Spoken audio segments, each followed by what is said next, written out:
Islam itu agama yang benar. Islam memangnya agama yang indah dan membawa manusia kepada jalan kebenaran, keselamatan, dan kebahagiaan di dunia serta akhirat. Untuk menjadi seorang muslim yang baik dan terhindar dari hal-hal yang merugikan atau membawa ke neraka, berikut adalah beberapa panduan penting. 1. Perkukuhkan akidah. Senantiasa mempercayai dan memahami tauhid keesaan Allah dengan mendalam. Jauhi segala bentuk syirik menyekutukan Allah, dan amalan-amalan yang bertentangan dengan Islam.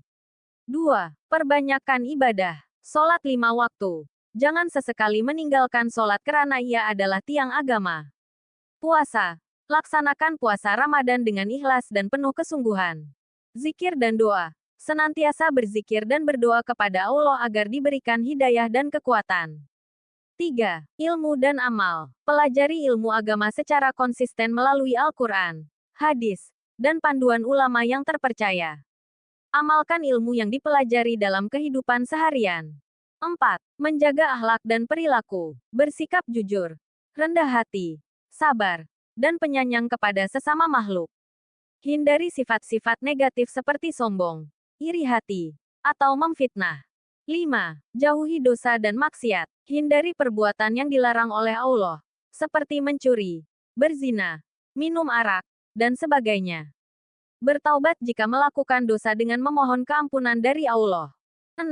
Menjaga hubungan dengan manusia. Hormati orang tua, ahli keluarga, jiran, dan semua orang tanpa mengira agama atau bangsa. Berbuat baik kepada mereka yang memerlukan dan elakkan menzalimi siapapun.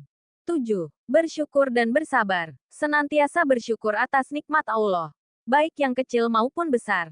Bersabar menghadapi ujian hidup karena ujian adalah tanda kasih sayang Allah.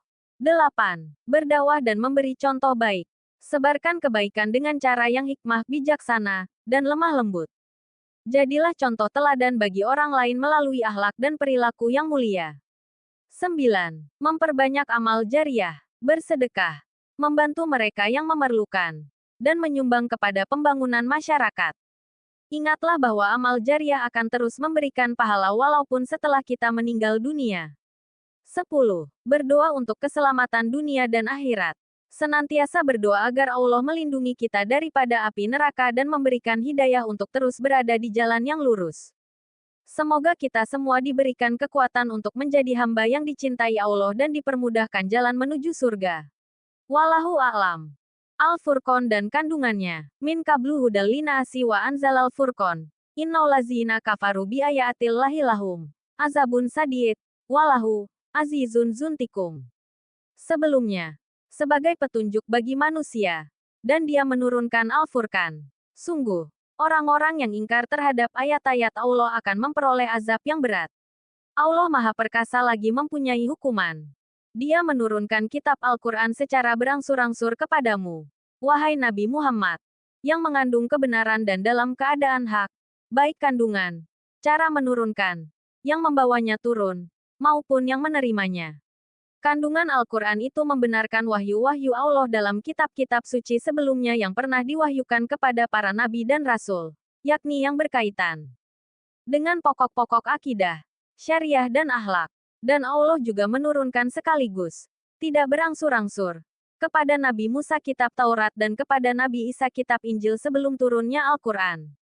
Ketiga kitab suci tersebut berfungsi sebagai petunjuk bagi manusia. Dan Dia menurunkan ketiga kitab yang ditulis suci tersebut sebagai Al-Furqan yang berfungsi membedakan antara yang hak dan yang batil.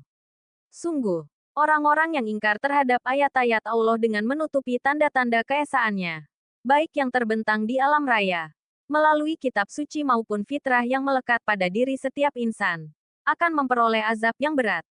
Allah Maha Perkasa yang tidak seorang pun dapat mengalahkannya, lagi mempunyai hukuman bagi orang yang mengingkari bukti-bukti keesaan dan kekuasaannya. Sebelum Al-Quran diturunkan, Taurat dan Injil menjadi petunjuk bagi manusia, dan kemudian diturunkanlah Al-Furqan yaitu Al-Quran, kitab yang dapat membedakan antara yang benar dengan yang salah. Pada akhir ayat ini, Allah mengancam dengan azab yang pedih terhadap orang-orang yang tetap ingkar dan tidak mau tahu dengan kitab-kitab yang telah diturunkan Allah kepada para rasul. Orang-orang yang tidak mau menggunakan akal pikirannya untuk membedakan antara kepercayaan yang benar dengan yang salah. antara agama-agama yang diridai Allah dengan yang tidak diridainya. Mereka semua akan dimasukkan ke dalam neraka. Tidak ada sesuatu pun yang dapat mengubah keputusan Allah dan tidak ada yang dapat mengelakkan dan mempertahankan diri dari azabnya. Allah akan membalas segala bentuk keingkaran dan pembangkangan terhadap hukum-hukumnya serta mengazab pelaku-pelakunya dengan azab yang setimpal. Sumber: kemenak.go.id